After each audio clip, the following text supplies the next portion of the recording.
Welcome to the Buy Canadian Super Hour.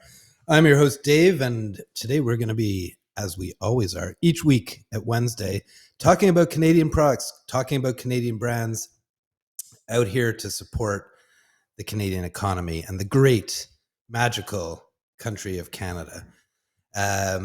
We got a really cool show for you today. We have Tammy from Vinyl Pursuit going to be joining us. So we're going to get into some Canadian music talk. It's going to be a lot of fun. We're going to play the Canadian or Not game.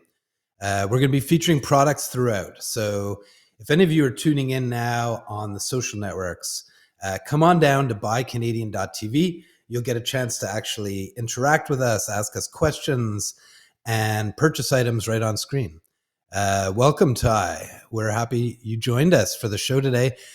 For everybody, go ahead, participate in the chat. We can bring your comments up on screen. If you got questions for me, for our guest, Tammy from Vinyl Pursuit, this is a community. It's all about a real-time conversation. So join us here.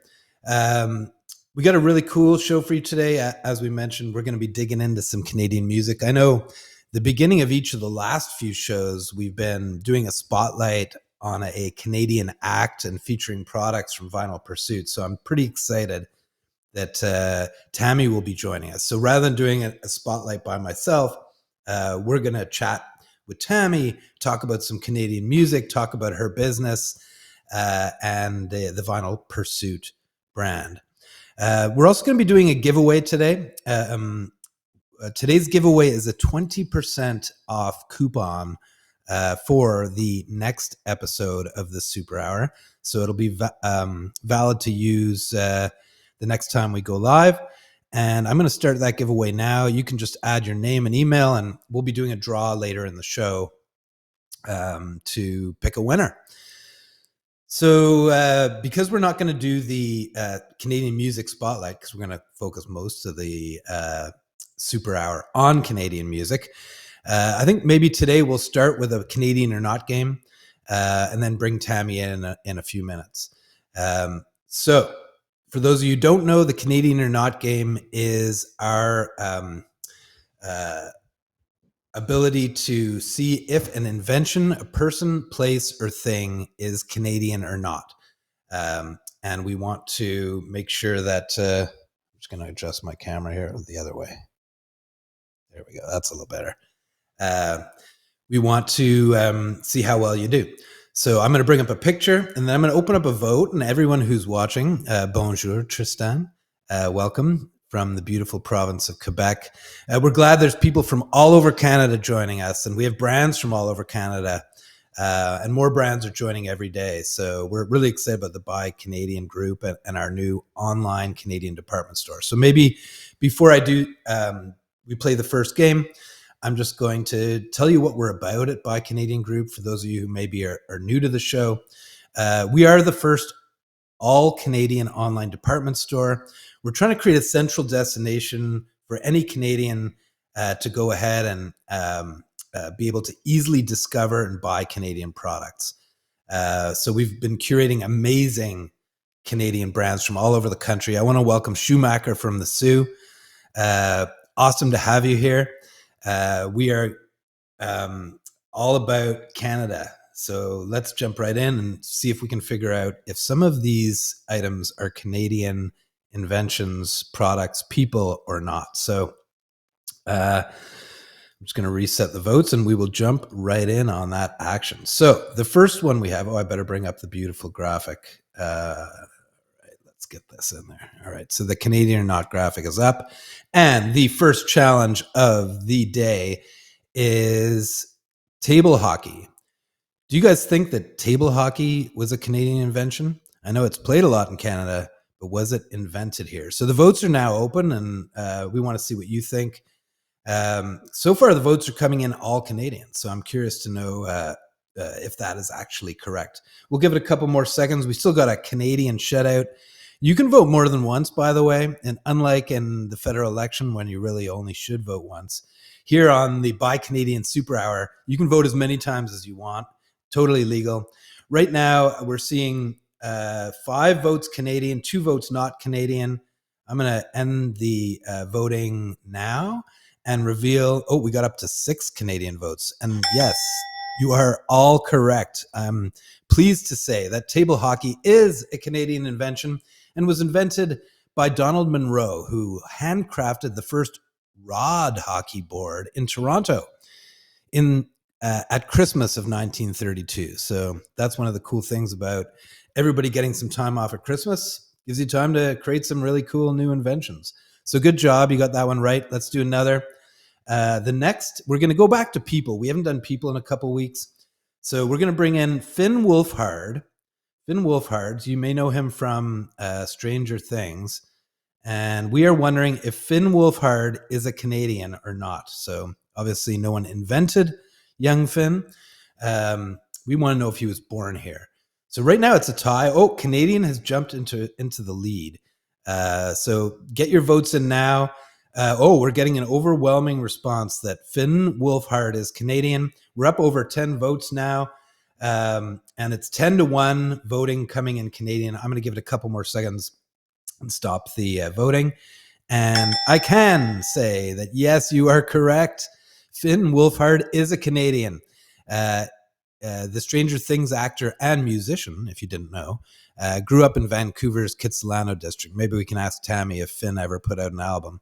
I'm sure it would do well given his newfound celebrity. All right, one more before we bring in our special guest. We are, by the way, playing the Canadian or Not game. It's a chance for you guys to show your knowledge of what's really Canadian. So I'm going to reset the votes, and we're going to bring in our third thing, and this is a bit of a thing. Okay, bye-bye, Finn. Here comes the crossword. Did a Canadian invent the crossword? That's what I'm wondering. The voting is open now. So far, we're seeing the votes coming in not Canadian. No one believes that the crossword was a Canadian invention. I know a lot of Canadians play crosswords. It's a really fun thing. Right now, it is a shutout. We're seeing all not Canadian. All the votes are coming in not Canadian. People are pretty sure. In fact, they're 100% sure that the crossword is not a Canadian invention. I'm going to give it a couple more seconds and cut it off and stopping it now and letting you know you guys are 3 for 3. You are correct. The crossword is not a Canadian invention. It was invented, or at least first printed, by Arthur Wynne in the New York World in the year 1913. So the crossword's been around for a while. It's always had a New York connection, played by Canadians, but not invented by Canadians. All right. That was fun. You guys did really well. We got some more of that coming up, and we're going to include a few more people as a little preview. But before we do that, I want to welcome our special guest, Tammy, who's joining us from Vinyl Pursuit, one of the great brands in the department store. And we're going to talk a little bit of Canadian music. So without further ado, hello, Tammy. Welcome. Hey, Dave. How's it going? It's going great. It's great to have you here. Thank you. Thank you for joining. Where are you today? I am sitting in my little office in beautiful Kelowna, British Columbia, and the weather is perfect. We're right in the middle of summer, so all the fruit is just starting to come off the trees, and the wine is flowing. The tourists are here. You know, it's a good time. I love it. I love Kelowna. Isn't that where the Ogopogo monster lives? Correct. Yes, he's always busy this time of year as well, keeping boaters company. Yeah, and I'm sure enjoying some beautiful cherries and peaches and whatever else you guys are growing over there. And grapes, beautiful wine. It's amazing. Very cool. Well, I want to talk to you a little bit about Vinyl Pursuit. You know, we were excited when you joined Buy Canadian Group because it's so cool to just have some fun records in there and to be able to, it's great for me on the Super Hour because I'm able to dig into some Canadian music. I don't know if you caught the episodes, but I did one about Burton Cummings and I talked about my experience with him working on the CBC Canada Day show. But yeah, tell me a little bit about how Vinyl Pursuit was founded, you know, what inspired the business, when did it start? And while you're talking about that, I'm going to bring up we'll start with a Neil Young record. Maybe we'll dig in on some of the artists we're featuring here later, but I'm just going to make it clear that while we're talking, anybody can be purchasing an item. All you got to do is click right on screen In the chat room area, you can surf all the items that we have featured here today. And of course, the complete vinyl Pursuit Canadian collection is available on buycanadiangroup.ca for you to purchase at your convenience. But getting back to my question, Tammy, tell me about Vinyl Pursuit. What's the origin story? Sure. Vinyl Pursuit happened, I think, as a result of COVID. There's no question about it. When the world shut down, everybody was, at home. I was as well. And for the first time ever, really, I just had more time to play some vinyl. I'd had it since I was a kid. I've always collected, but as my kids grew up, I didn't collect as much. I was kind of more focused on them. But then the opportunity came, and it was all kind of distressing at the time. I don't remember COVID being a really good time, No, it's but terrible. but vinyl was sort of this comforting, warm sound, and I started digging out some albums from the cold room, which is where I store my own albums. And what I had noticed is that I thought they would be in much better condition than I remembered, but they weren't. And I thought, it'd be nice to have some fresh albums to play. And so I started, wanting to buy some. And I was like, oh, wow, these are expensive. So I thought, maybe I could sell some of my old albums to buy some better copies of those same albums. And what I was struck by immediately when I just, put a few online was that people aggressively wanted to buy these records. And I was surprised by that. And so I thought, well, maybe this is a thing. And I built a small website to kind of test out the idea. And I could see absolutely that people wanted vinyl, especially, vintage vinyl, particularly classic rock at the beginning was, very popular. And so I built a much bigger website. I got a small team together, and we created Vinyl Pursuit, and that's been 4 years now. Wow. Of just shipping vinyl, vintage vinyl around the world. And we specialize particularly in vintage vinyl. I mean, we do have some sealed vintage pressings, but also some new stuff. But mostly we specialize in vintage. Did the pandemic create like a new wave of demand for vinyl? I guess people were at home. Maybe as you're saying, they wanted a more of a warm sound, maybe a window back into happier times. Was that, did you notice that as a thing? Or I know vinyl kind of comes in and out of fashion sometimes. Was that like a surge? Well, I'm glad you asked that, because in fact, what's happened with vinyl is that it's kind of exploded. So it is now the second most listened to platform of music on the planet. Wow. It is just below streaming. And no one really, I think, saw it coming to that degree. Records had kind of gone extinct for about 2 decades. And then I think COVID really sort of jump-started that process where people were just like me, reconnected with the warmth and the comfort, and just the novelty, but also I think the nostalgia and the sweet feeling of owning your media. You're not tied to a subscription. You just play it. You're never waiting for something to download, upload, a poor Wi-Fi connection, whatever. You just play it. And I think that people love that feeling. So since then, vinyl has just had this major renaissance, excuse me, across the world. And, we didn't see that coming at the time. The idea was just, to, have some nice collections, offer them online. And, that is very much what we deal with, is collections versus just random albums. It's pretty specific. Yeah. It's interesting. I mean, I guess you're right. Like, nobody's buying CDs anymore. Tapes are, not a thing. So Well, you would vinyl, be surprised. Even cassettes are making their way back, and I really, think that's largely driven by Gen Z and the novelty of it. But cassettes, vintage cassettes, certain ones can be quite valuable. They can yeah, be hundreds of dollars for a cassette. really. We sell them. When I was a kid, I was definitely buying cassettes, and Me I too. I don't know how many I kept. Actually, I have a few in the basement. Yeah, yeah, yeah, yeah, exactly. Like, and you know what?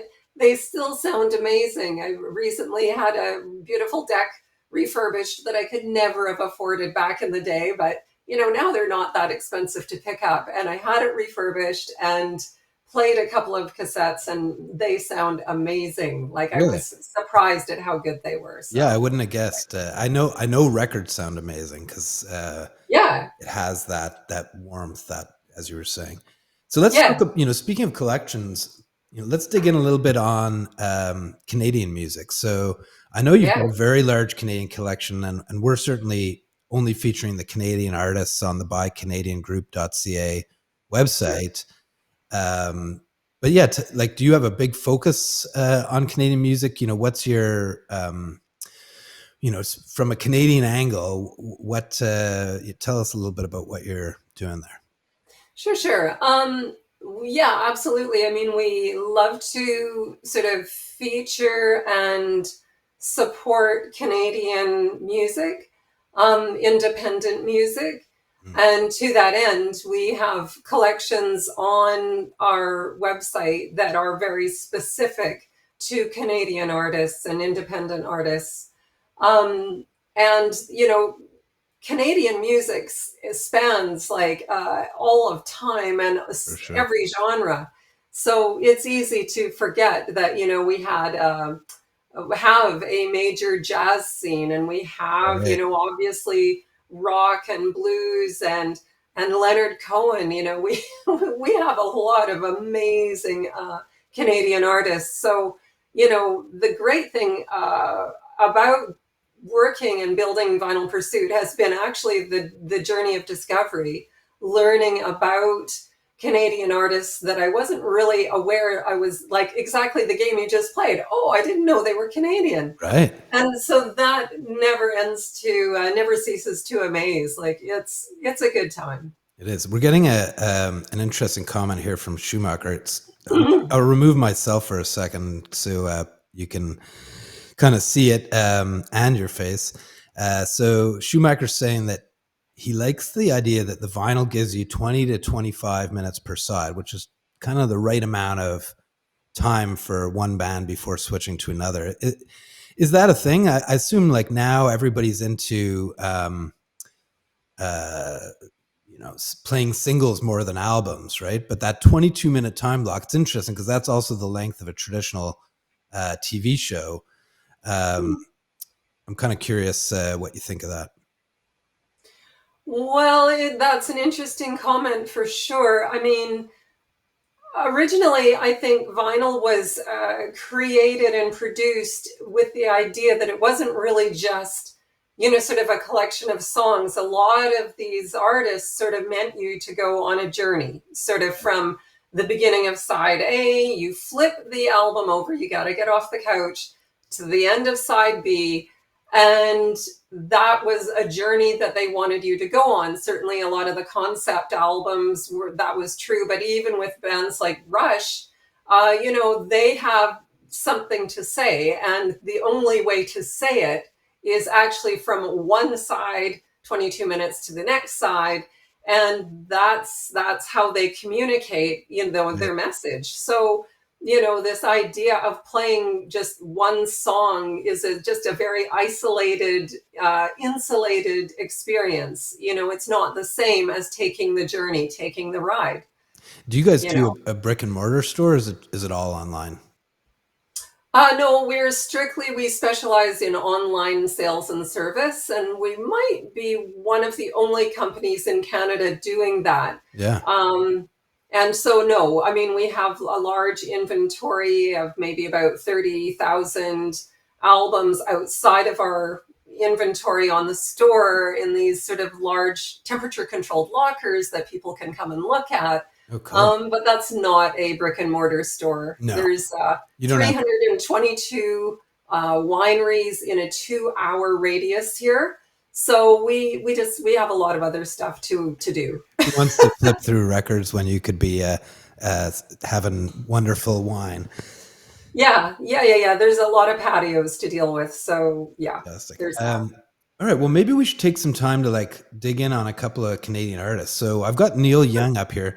Just before we do, I just want to remind people that you can actually purchase these albums as we're talking, because Vinyl Pursuit tends to have one of each. Mm-hmm. If you're buying it, you're probably going to be the one buying it. And if you buy it on the Buy Canadian Super Hour, we're going to play this sound.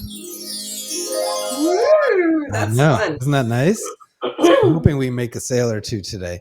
So we That got, oh, sorry, if I can just sort of jump please. in there, that's a very good point. The albums that we sell, they are all graded individually. They are identified individually to the exact pressing, the exact year of release, and there's one of each. So when you buy an album, that's the one album. So if you look at Neil Young's Harvest album, there might be one or two on the store, but there'll be different pressings, different condition, all these things, probably different prices. We try and price very, very fairly. Mhm.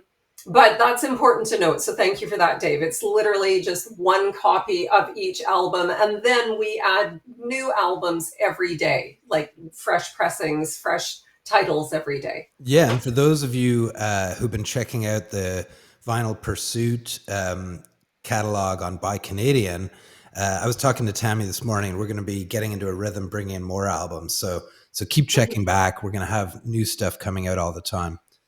Yeah.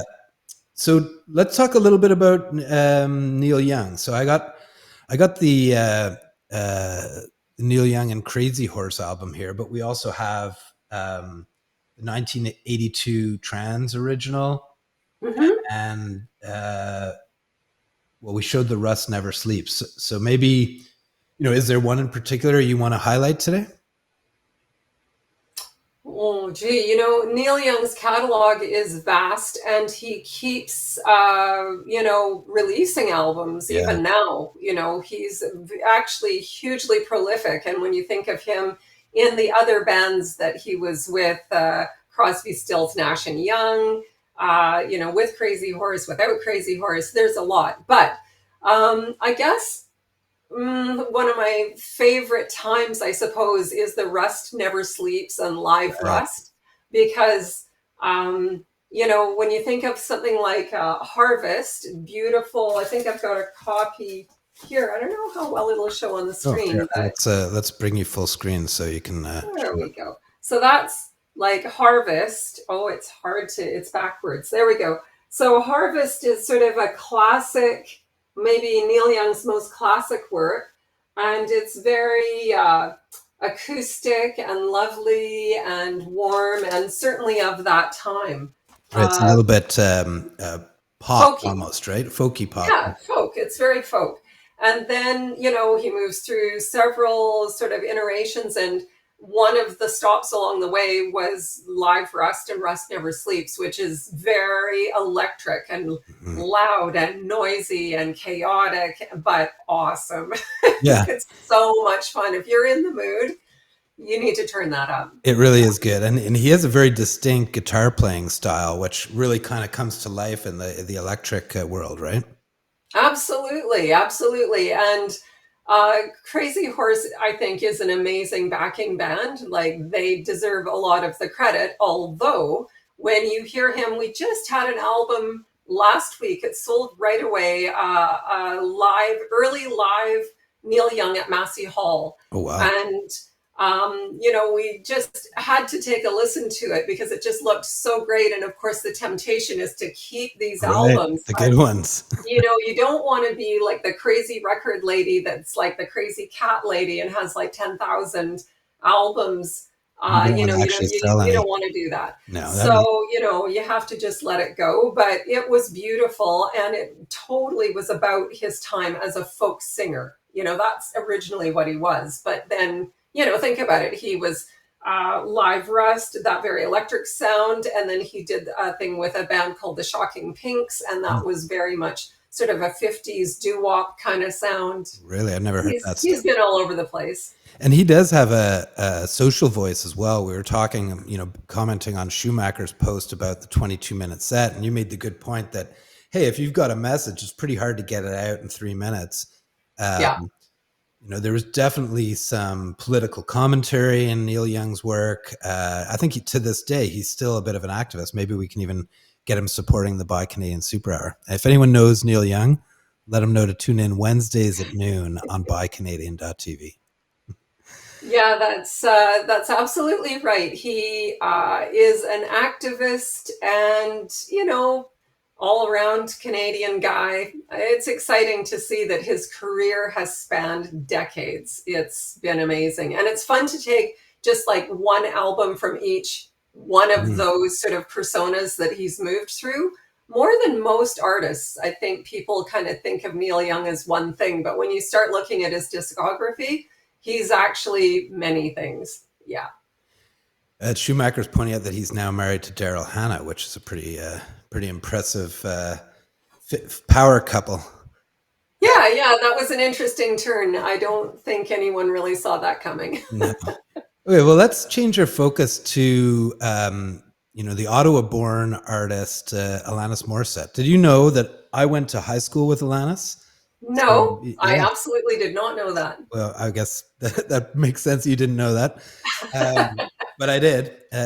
She was great in high school. She had a recording of the Canadian national anthem that we'd play every day on the morning announcements. So it was pretty fun because even when she was 16, she was already kind of a Canadian pop star with her Yeah, "Never yeah. Too Hot" single. That was before she hit it much bigger. A few years later, when she moved to the States. But yeah, tell us your take on Alanis. Well, amazing voice. I mean, Jagged Little Pill just was lightning in a bottle. That's just got to be one of the Wow, biggest albums of that decade by any artist. agreed. And when you listen to it front to back, you know why.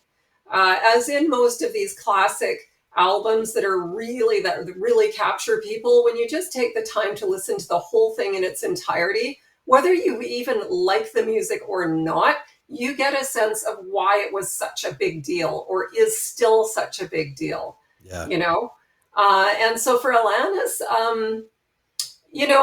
there's another thing that I'm not sure people know, but the label, she was signed to Madonna's label, and really. Madonna actually, her company produced Jagged Little Pill. And I don't think anybody really expected it to be a big deal at all. And then it was, and that helped propel both of them forward because, of course, it made an awful lot of money. So No it was doubt. a big deal. Yeah, And I think the whole thing, if I have the story correct, was a response to a breakup she had with Dave Coulier from Full House. Is that your understanding as well? Well, sometimes I don't always like to sort of know who it's about Right. because that sort of takes away a little bit of the mystery. Good point. Yeah. But I do know that it's definitely about some kind of really unfortunate breakup and an unfortunate power dynamic. And you can hear that. And, I think a lot of women just connected to it in the most visceral way possible. And I remember going out dancing, clubbing a lot at that time, and it was everywhere. It was in every club that no matter what they played You Ought to Know. Yeah, got people going. It was huge. Yeah. We also have an album here from 5440, Show Me from 1987. Tell us a little bit about them. I'm not as familiar with them. If those watching don't know much about 5440, how would you introduce the band? Well, they are a West Coast act, which, I think maybe a little bit more local. Um, but Neil, the lead singer, is amazing, and they still play. They still are doing festivals and such. This year, I think I know of two that they'll be at this summer. Um, Wow. they are a lot of fun to listen to, and if you kind of skimmed their greatest hits, you would absolutely know. I mean, they're just sort of part of Canadiana, and beautiful music, very nicely composed. I got to see them year before last at a festival here in Kelowna, and that was my second time. But they're always very accurate. They just sound like they do on the album, Oh, and wow. lots of people love that for sure. Yeah, and Um, did they yeah, manage to get big? I know that sometimes a Canadian artist will become huge in Canada, but it'll be pretty firewalled into Canada. Did 5440 kind of have that breakout outside the Canadian scene? that's a good question, and I don't think so. I think that they're primarily a Canadian group, unlike, say, Brian Adams, who has global exposure, even the Tragically Hip.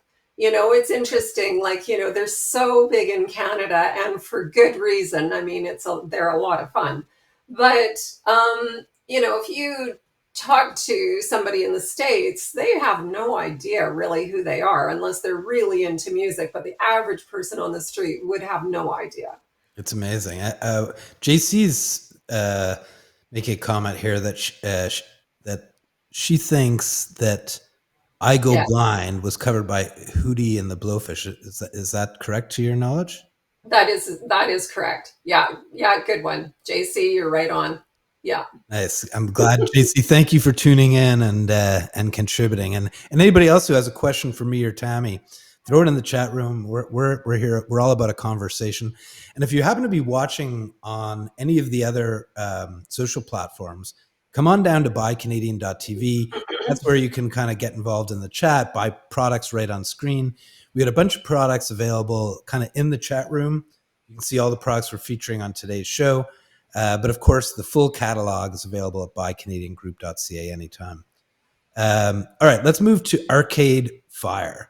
So I've heard of Arcade Fire, but I don't know. Could I identify an Arcade Fire song? I believe, were they a Toronto band, like in the early mid '90s? Is that correct? Well, I hate to say this, but I don't know everything about everything. I don't know about Arcade Fire very well, and I suppose this goes to not really understanding at the beginning of this whole journey with Vinyl Pursuit how many albums, how many artists there are in the world. Like, I felt I had a pretty good understanding at the beginning of the process. I thought I kind of knew a thing or two about it. But what I learn every day now is how much I don't know.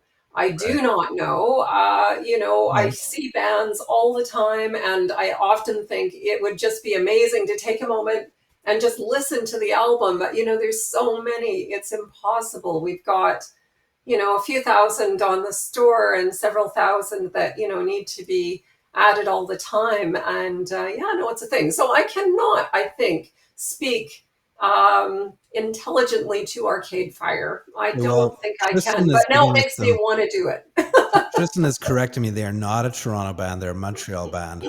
So that's at least one bit of information. And also, because we're here on the Yeah. computer, pretty easy for me to pull it up on Wikipedia. So I'll just give a couple of facts here. Um, Indie rock band from Montreal, consisting of husband and wife team Win Butler and Regine Chassagne. I don't. Forgive me if I'm pronouncing that wrong. Wow. I believe if Tristan is to be believed, Win Butler maybe is an American and hooked up with a Canadian woman, Regine. The other members of the band were Richard Reed Parry, Tim Kingsbury, and Jeremy Guerra. Their touring lineup also includes former core member Sarah Neufeld and multi-instrumentalists Paul Beaubrun and Dan Bachner. Uh, Apparently, most of the band's studio albums were featured combinations from the composer and violinist Owen Pallett, who also served as a touring member, and they were founded in 2001. So there's a few facts on Arcade Fire. Awesome. Yeah, it's good to learn here. Well, here's someone who doesn't need any introduction. We got a bunch of Bryan Adams albums on here. I don't know if there's much to comment on, but if you're interested in Bryan Adams, we got some cool stuff here. The Cuts Like a Knife 1980 original, which we're featuring on screen. We also have the 1987 original Into the Fire, and of course the classic 1984 original Reckless. So big start. Bryan Adams definitely became popular outside of Canada. Yeah. Maybe one from the files of I didn't know they were Canadian is Max Webster. So that was definitely a surprise to me when I was looking it up. So we do have a Max Webster album available here. Tammy, we did this feature on Oscar Peterson during the show. Nice. We did talk a little bit about like his mastery of jazz and stuff like that. The other album that I think we recently have sold a couple of is the band Toronto. Yes. Yeah. Do you have any interesting stories about that band or tidbits for those who may not know what Toronto the band is versus Toronto the city? Well, okay, so I don't think I can get exactly biographical about it, but Toronto is, as I know, a band mostly from the 80s and sort of that energetic Canadian rock, which there, were quite a few bands that specialize in that. I can think of April Wine, that's a West Coast band, Chilliwack, and even Max Webster, but Toronto, Harlequin, Headpins, like all those guys all had this sort of really sort of energetic guitar driven rock. Yeah. And Toronto was certainly one of the bigger bands that sort of led that charge. And to me, my favorite album, although it doesn't have a lot of value, but I find it a lot of fun, is Looking for Trouble by Toronto. And we're featuring that here. We actually have 2 copies of that available. Yeah, we do. So that if everybody wants it, we're going to play the beautiful sound. A couple of notes on Toronto I just found on the internet, which I think is interesting. They're best known for the top 10 Canadian hit Your Daddy Don't Know, which also cracked the US pop charts. And this is an interesting fact. They are also known for writing and performing the original version of What About Love, which became a top 10 comeback single for the band Heart. So that was a Toronto song. Toronto the band, not Toronto the city. Well, and then going to Heart, that's actually a good point right there. Now, lots of people believe that Heart is a Canadian band, and they did get their start in Canada, in Vancouver, but they really are from Seattle. So, we debated whether to add Heart to the Canadian collection, but we just need to keep it pure. So, no, they can't join. Speaking of keeping it pure, and this is the last one we'll feature here today, but DOA. So they were a punk act, is that right? Yeah, absolutely. That's a punk act from Vancouver. And yeah, I mean, again, going back to different genres that, people might know or people might not know are Canadian, punk has been alive and well in Canada for a long time. Yeah. So at least in that era. But DOA was one of the bigger acts, and they were kind of like the Sex Pistols, I think, in a lot of ways. They were loud, chaotic. There's sort of a melody within the chaos, and that's always, I think, the attraction to punk rock. And of course, it's just kind of angry sometimes too. Yeah, and can give you some energy, which is and I think Canada was a leader in the punk scene, which was nice claim to fame. Yeah, absolutely. This has been great. So Before we say goodbye, is there anything else that you want to communicate about the Vinyl Pursuit store, about Canadian music? Um, you know, anything Yeah. anything additional you want to share? Sure. I guess I would like to just sort of mention that, our vinyl, because it's vintage, a lot of it is open, right? Mhm. So vinyl is a sensitive medium. It's delicate.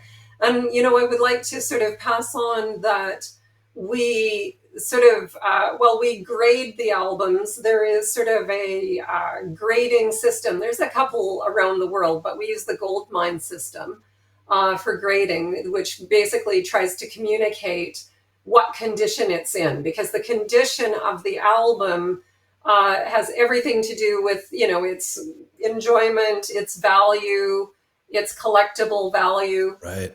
these kinds of things. So I do want to mention that for all albums, they are ultrasonically restored. In other words, we give them a bath in an ultrasonic machine. It's large. It's a commercial system. Cool. So that we do ultrasonic restoration on every one. They're hand polished. They are put in audiophile quality sleeves and then carefully packed and shipped.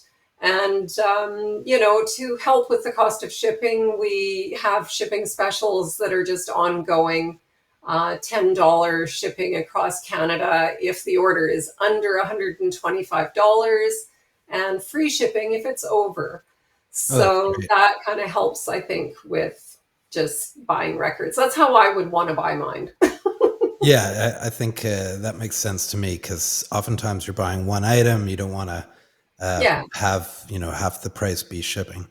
Yeah, and we use strictly tracked shipping with couriers. So, everybody knows where a shipment is at any given time. And because we ship around the world, that is very valuable information. If somebody's, a bit concerned about where their shipment is, they can see it at any time. They can, you know, uh, or just add any service that they want in choosing their shipping.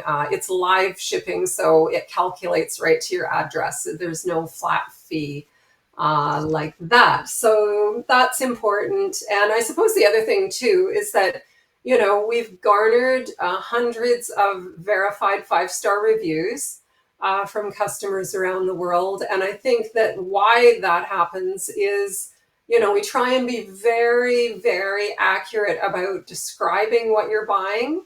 And then we stand behind it. If there's any issue, we take care of our customers. And, to that end, 40%, over 40% of them return to buy, more albums. Some customers have purchased up to 70, 80 orders Wow. each. Wow. Yeah, so we get the sense that we're doing it right, and we're always looking for ways to improve and to bring in the most interesting albums that we can find. Albums like this, I suppose. I don't know if you can see it, Oh but yeah, this is like an excellent. Rush special edition. I think this is iconography. Oh, icon. There it is. And just that beautiful splatter pattern is just amazing. But we're always looking to bring in special things, and so to that end, we buy collections from serious collectors and offer the very best that we can. Tammy, that's great. We're super lucky to have you as a part of the buycanadiangroup.ca all Canadian superstore. It's a lot of fun having all this great Canadian music, and I Thank really you. appreciate you coming on the show. And I hope you'll do it with us again because we go live every Wednesday at noon. So I know for Cool. you it's 9 a.m., but Yeah. which isn't the easiest time of day to do an interview, but I appreciate you doing it today, and I hope you'll join us again. And as I was saying, I'm going to be working with Tammy behind the scenes to bring in a bunch of new albums and to kind of get in a rhythm. So if you love Canadian music, the BuyCanadianGroup.ca has this amazing partner in Vinyl Pursuit, and great place for you to do your all Canadian music shopping to support Canada, this wonderful Canadian brand that Tammy has, Thank you. and the Canadian economy. Tammy, thank you Yay. so much. Thank you so much. I appreciate what you guys are doing. It's great to have a voice as, Canadian entrepreneurs. So thank you very much. And thank you, everyone. Have a fantastic day. Thank you, Tammy. So wonderful. Cheers. Bye. Bye. Cool. Well, that was a lot of fun.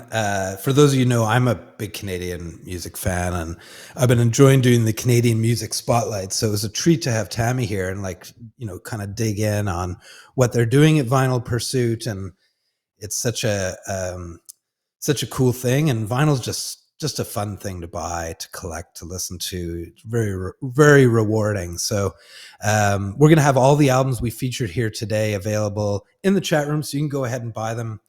Right here on the show, we'll play the sound.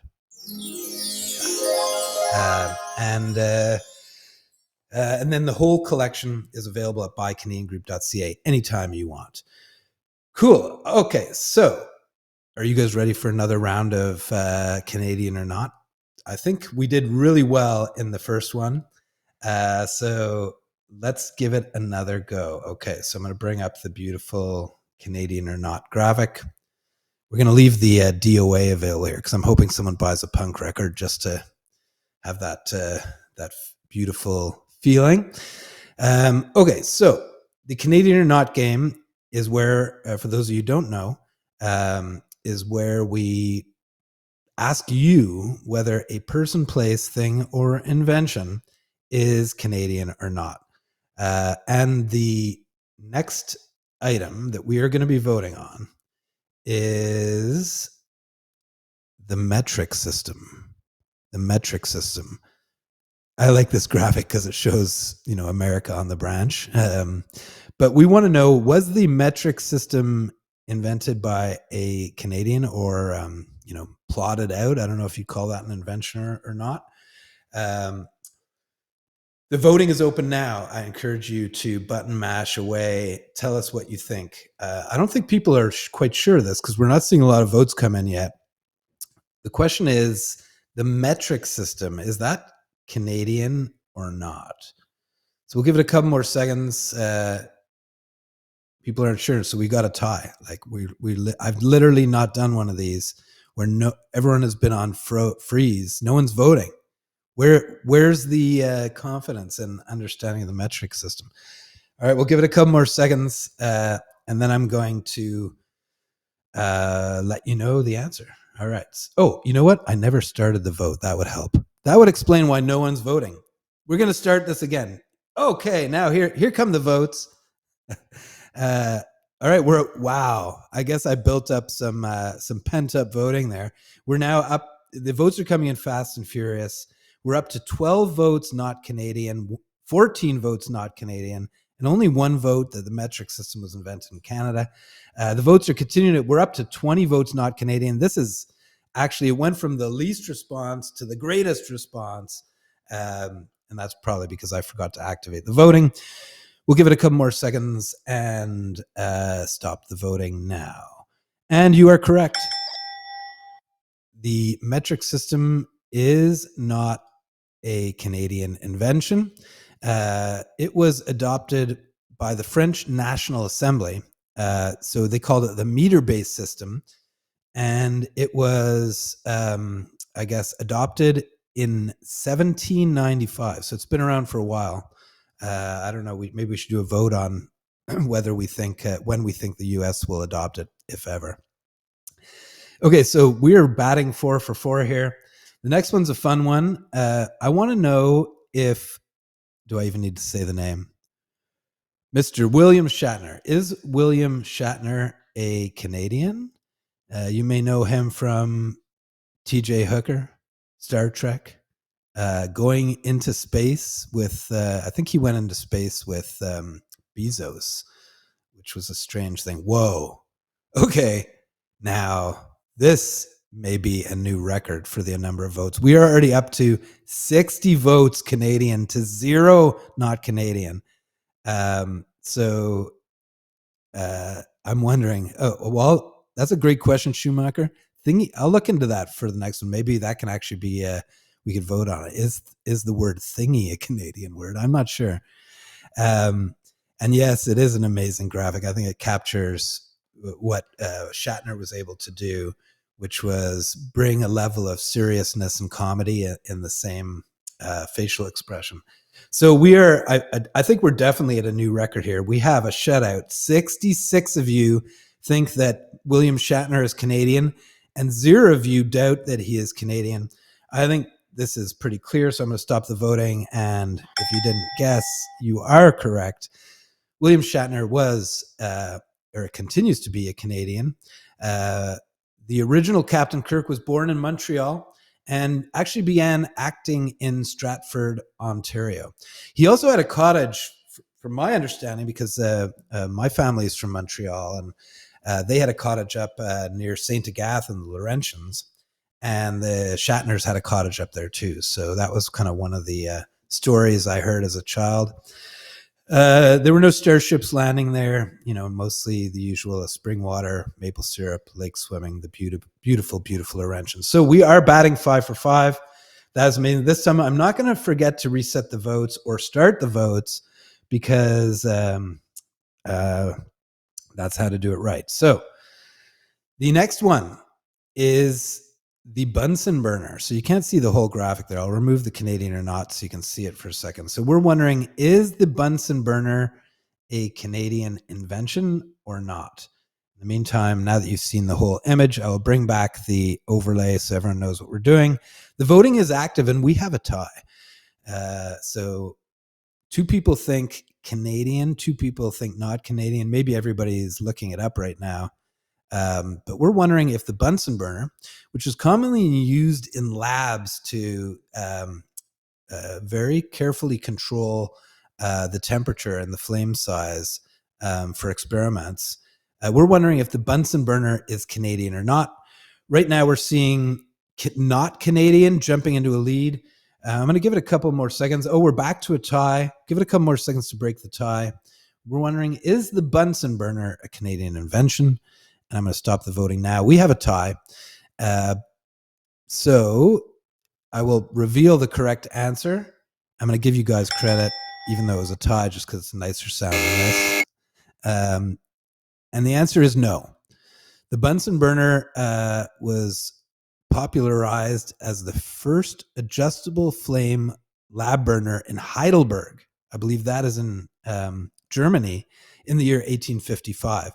And the inventor of the Bunsen burner is named Robert Bunsen. So it's appropriately named after him.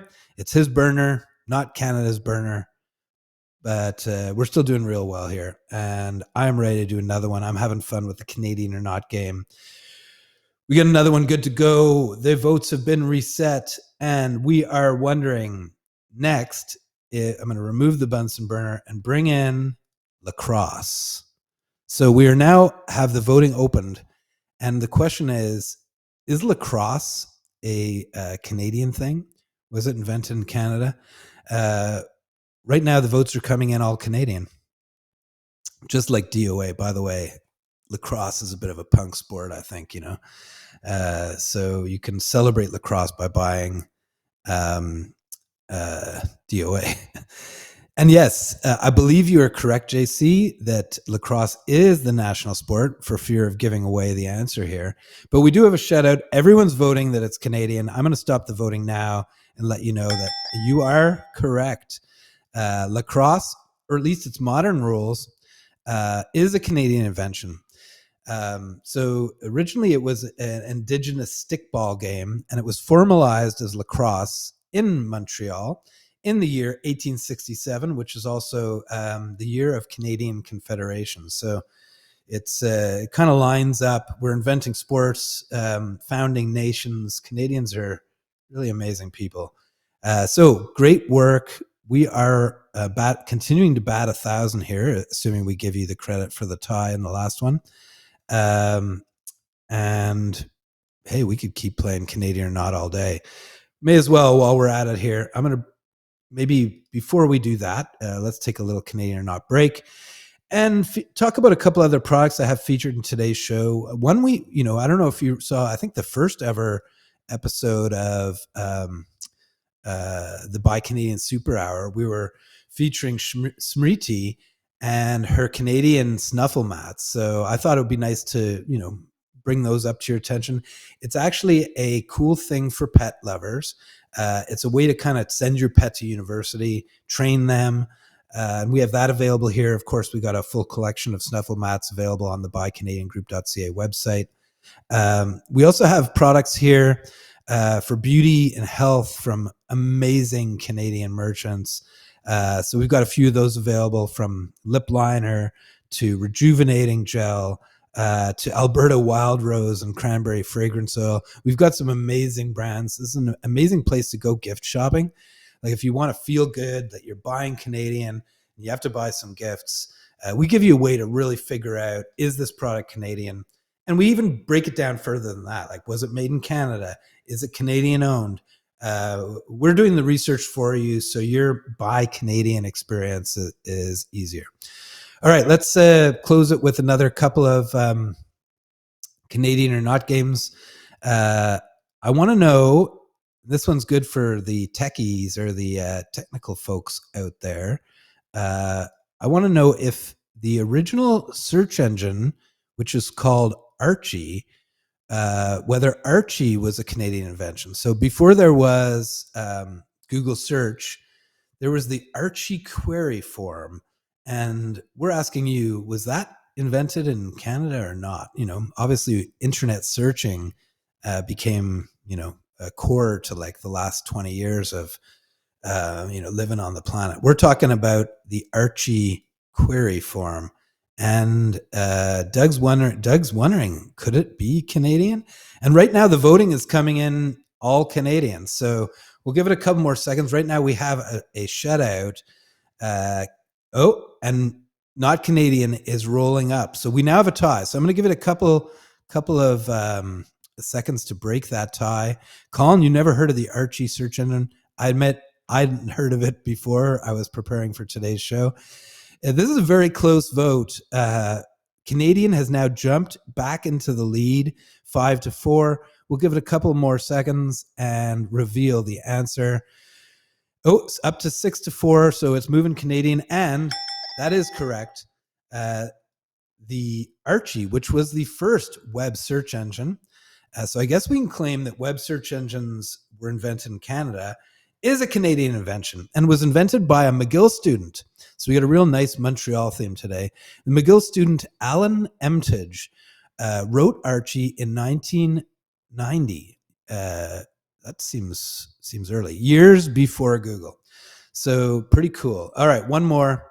I'm really impressed with how well we're doing today. I'm going to reset the votes and we'll do one more and then call it a show. And the final Canadian or not today is the capillary-based fountain pen. So the leak-free fountain pen is another way to put it. This leak-free design used a capillary feed, and we want to know if that was invented in Canada or not. And so far, it's coming in all not Canadian, and the votes are pouring in fast. Wow, people really seem to understand this. Tristan makes the point that both William Shatner and the search engine came out of McGill, which is amazing. That's like two of the biggest things ever. And, we learned that by typing it into a search engine. Okay, 2 seconds remaining on the voting. We have a shutout for not Canadian, and that is correct. The leak-free design for the capillary feed fountain pen was invented by Louis Waterman. And I believe there are Waterman pens out there. And he patented that leak-free design in New York City, or at least in the state of New York, in the year 1884. So fun game. You guys did great today. Let's see if we've got a winner for our giveaway before we call it a day. Okay, we do. It is Colin. Colin, you've won a 20% off coupon for the next episode. We'll be getting you that coupon right after the show. Thank you all very much. It was awesome to have you here on the Buy Canadian Super Hour. Also, thank you to Tammy for joining us from Vinyl Pursuit. That was a lot of fun to talk Canadian music. And we look forward to seeing you on the next episode. We're live Wednesdays at noon Eastern Time. Thanks, everybody. It was great to have you here today. And we look forward to the next one. Thanks.